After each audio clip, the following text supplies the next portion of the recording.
You're on a spiritual journey, period. And we're all gonna end up in the same place, if there is such a thing. I used to be a guy who was experiencing the world, and now I feel like the world and the universe experiencing a guy. All we really yearn for is our own absence. I don't want anything. That's the craziest thing, and it's the weirdest thing to say, where I have no ambition. Somewhere in the middle of absolute confusion, absolute disappointment, the fruition of all of my dreams, standing there with everything anybody else had ever dreamed about having, and being unhappy.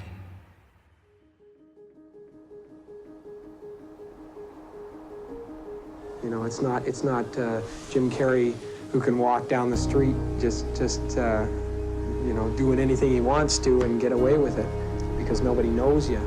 You know, after a while, hopefully it'll be to the point where I can't walk out in the street. Won't that be fun?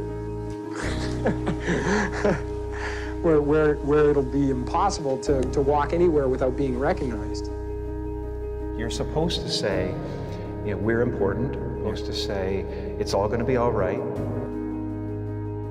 You're supposed to say, whatever you dream can come true. So I do believe in manifestation, the power of that kind of stuff, but I don't believe that any of it matters. All spirituality is about relieving suffering. You know, everything is divine. There's no thing that isn't divine. Everything is divine, and I'm that. You go to the office and you put a monkey suit on and you act a certain way and you say a certain thing and you lie through your teeth at times and you do whatever you need to do to look like a winner. And then at some point of your life, you have to go, I don't care what it looks like.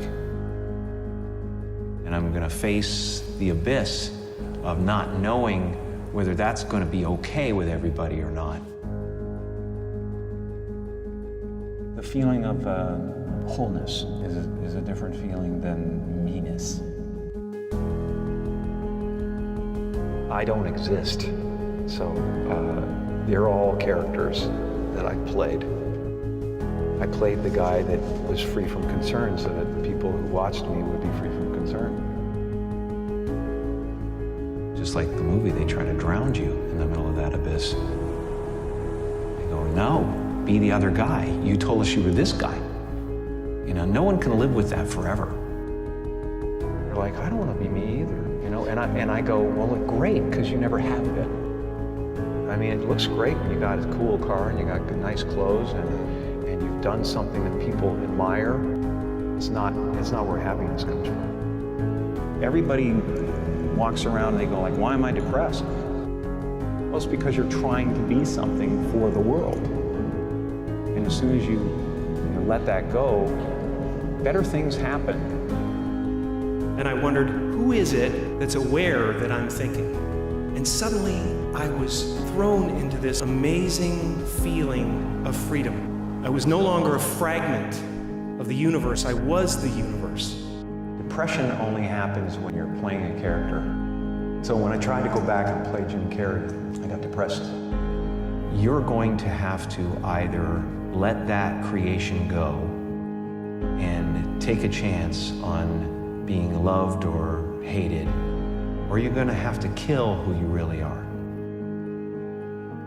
and fall into your grave grasping onto a character that you never were.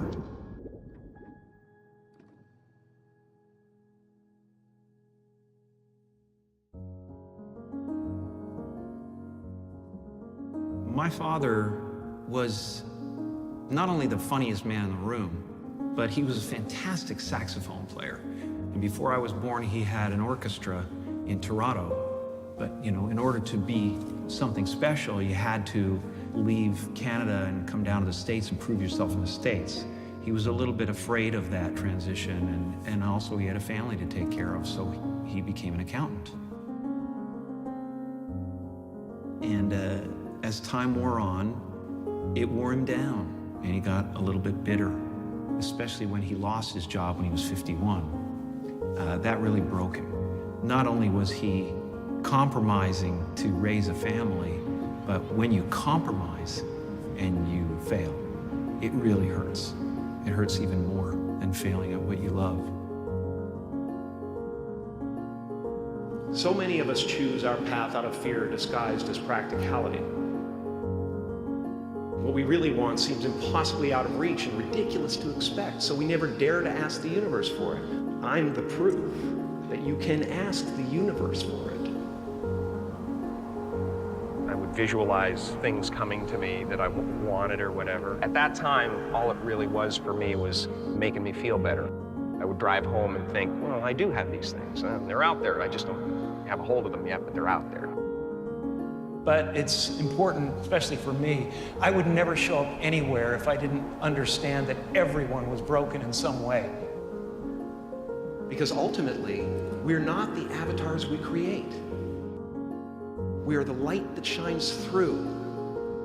The happy place is realizing that you're everything and that there's no real you involved in the first place. I have sadness and joy and elation, gratitude beyond belief, but all of it is weather. It spins around the planet. It doesn't sit on me long enough to kill me. How will you serve the world? What do they need that your talent can provide? That's all you have to figure out. As someone who's done what you're about to go and do, I can tell you from experience, the effect you have on others is the most valuable currency there is.